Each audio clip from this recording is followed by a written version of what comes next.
संसद से जैसे ही जी राम जी बिल पास हुआ वैसे ही विपक्ष की राजनीति का नकाब भी उतरता चला गया। जिस बिल को विकास, सुशासन और सांस्कृतिक पहचान से जोड़ा गया, उस पर विपक्ष का हंगामा यह साफ कर रहा है कि असल परेशानी बिल से नहीं, भगवान श्री राम के नाम से है। क्योंकि बिल तो पास हो गया, उसके बावजूद हंगामा नहीं रुक रहा। सालों तक खुद को सेकुलरिज्म का ठेकेदार बताने वाला विपक्ष आज बौखलाया है, क्योंकि जनता समझ चुकी है कि भगवान श्री राम सिर्फ आस्था नहीं, भारत की चेतना, संस्कृति और भारत की आत्मा है। जी राम जी पर सवाल उठाकर विपक्ष ने अपनी पुरानी लाइन फिर उजागर कर दी है कि पहले तुष्टीकरण, इसके बाद राष्ट्रवाद। जब देश भगवान राम के नाम पर गर्व करता है तो विपक्ष उसे सियासी हथियार बताकर अपमानित करने की कोशिश में लगा रहता है। यही कारण है कि उनका बयान जमीन पर नहीं, सोशल मीडिया और टीवी स्टूडियो तक ही सीमित रह गया। विपक्ष भूल गया कि ये वही राम है जिनके नाम पर करोड़ों भारतीय एकजुट हो जाते हैं और जिनके आदर्शों पर चलकर देश आगे बढ़ रहा है, जिनके नाम पर राम राज्य की बात होती है। जी राम जी बिल ने सिर्फ कानून नहीं बदला, बल्कि यह भी साबित कर दिया कि राम से दूरी रखने वाली राजनीति अब जनता की नजरों में बेनकाब हो चुकी है। और यही कारण है मुलायम परिवार की एक बहू दूसरे बहू पर जबरदस्त पलटवार कर रही है, क्योंकि मामला भगवान श्री राम से जुड़ा है। नमस्कार, थर्ड आई में आपका स्वागत है। मैं हूं नवेंदु शेखर झा। आज के थर्ड आई में बात करेंगे भगवान श्री राम को लेकर विपक्ष की पोल खुलती हुई राजनीति की, और कैसे मुलायम परिवार की एक बहू ने दूसरे बहू को चुप करा दिया है। वीडियो बहुत शानदार होगी, लास्ट तक जुड़े रहिएगा। अपर्णा यादव का डिंपल पर हमला। संसद से जी राम जी बिल पास होने के बावजूद विपक्ष का हंगामा बंद नहीं हो रहा है। यूपी से लेकर बंगाल तक विपक्ष भारी बवाल मचा रहा है और अब सपा सांसद डिंपल यादव के जी राम जी बिल पर दिए गए बयान पर बीजेपी नेत्री और प्रदेश की महिला आयोग की उपाध्यक्ष और मुलायम परिवार की छोटी बहू अपर्णा यादव का करारा पलटवार सामने आया है। अपर्णा यादव ने सीधे सीधे कहा है, अगर भारत में भगवान श्री राम का नाम नहीं लिया जाएगा तो क्या योजनाओं में ला इलाही अल्लाह कहा जाएगा।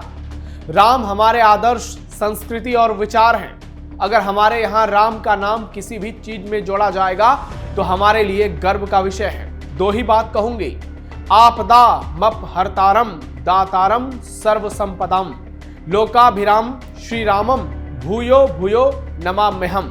अपर्णा यादव ने कहा कि ऐसी जो बातें करते हैं वे लोग विभत्स मानसिकता के लोग हैं। ऐसे लोग जो हिंदू हैं दूसरी जगहों पर ज्यादा पूजन अर्चन कर रहे हैं। मैं बस इतना कहना चाहूंगी कि अगर वे हिंदू हैं तो इस तरह की बात नहीं करेंगे।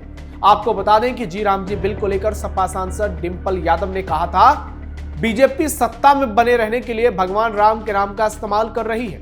वे पूरे देश को राम भरोसे छोड़ना चाहती है।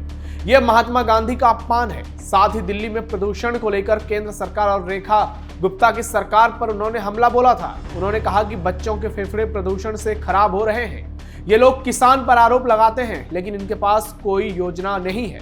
और जी राम जी बिल को लेकर जो निशाना साधा था उस पर अपर्णा यादव ने पूरी तरह से डिंपल यादव को बेनकाब कर दिया। यानी मुलायम परिवार में ही मतभेद निकलकर सामने आ गया कि कौन राम का समर्थक है और कौन राम का विरोधी है।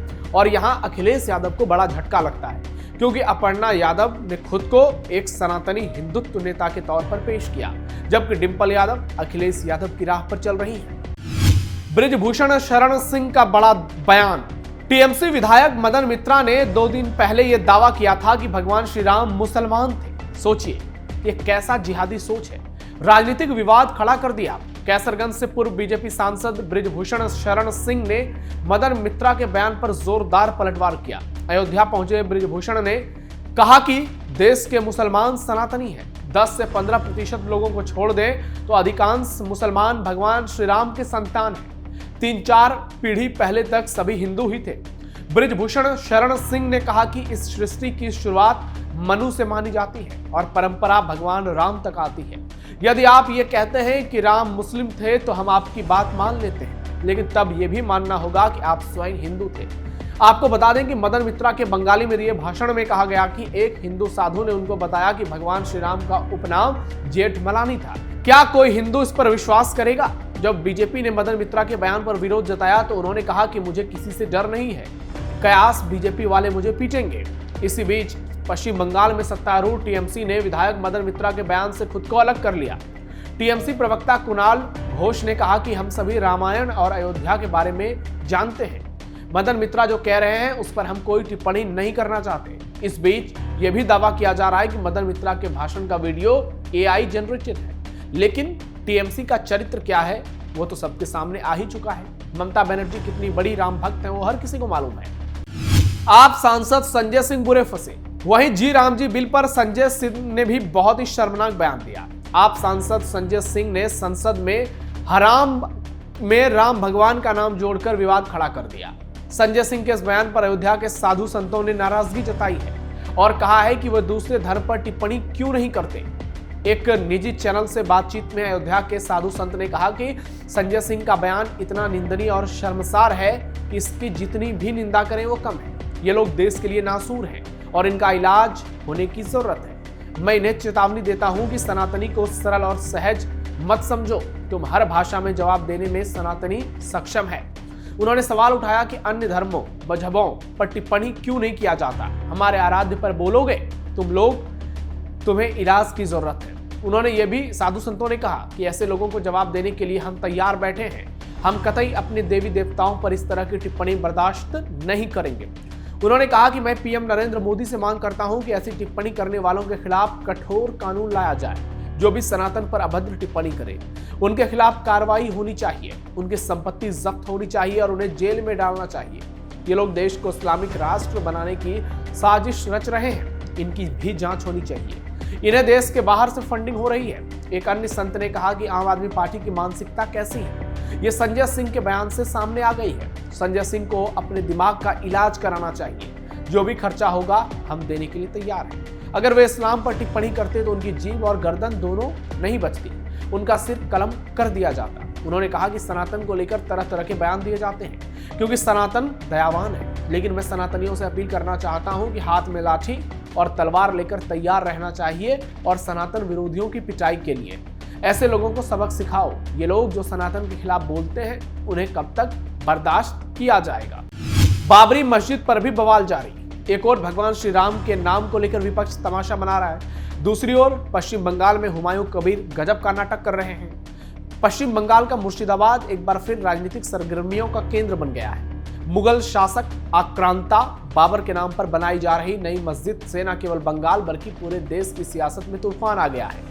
टीएमसी से निलंबित विधायक हुमायूं कबीर इस बाबरी मस्जिद का निर्माण करा रहे हैं, जिस पर अब बागेश्वर धाम के पीठाधीश्वर धीरेन्द्र शास्त्री ने तीखी प्रतिक्रिया दी है। उन्होंने बाबरी की पुनर्निर्माण की खबरों पर नाराजगी जताई है और कहा है कि इसे देश का दुर्भाग्य बताया है। उन्होंने कड़े शब्दों में आलोचना की है। उन्होंने कहा है कि अगर इस देश में दोबारा बाबरी बनाने की कोशिश की गई तो भारत का हिंदू 1992 का इतिहास दोहराने से पीछे नहीं हटेगा। उन्होंने इसे विदेशी आक्रांताओं की सोच को बढ़ावा देने वाली साजिश करार दिया और कहा कि बंगाल से लेकर कश्मीर तक हिंदुओं के खिलाफ बोलने वालों को मुंह तोड़ जवाब दिया जाएगा।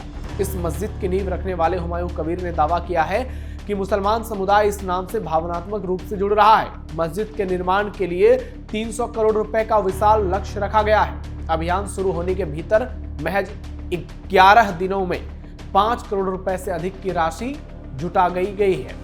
नई मस्जिद का ढांचा पुरानी बाबरी मस्जिद के मॉडल से कहीं अधिक ऊंचा और चौड़ा रखने का खाका तैयार किया गया है। यानी एक ओर भगवान श्री राम का नाम लेकर विपक्ष बहुत हंगामा कर रहा है, दूसरी ओर बाबरी मस्जिद के पक्ष में हुमायूं कबीर जमकर बैटिंग कर रहे हैं। ऐसे में अब देखना यह होगा कि आगामी समय में जो चुनाव होने हैं क्या उसमें राम भक्तों की जीत होती है या राम विरोधियों के नाम पर जो लोग तुष्टीकरण की राजनीति करते हैं अब उनकी लंका लगने की बारी आ चुकी है। आपको क्या लगता है? कमेंट बॉक्स में अपनी राय जरूर दीजिए। हमारे इस वीडियो को लाइक कीजिए, ज्यादा से ज्यादा शेयर कीजिए और कैपिटल टीवी उत्तर प्रदेश को सब्सक्राइब जरूर कीजिए। फिलहाल के लिए इतना ही, धन्यवाद।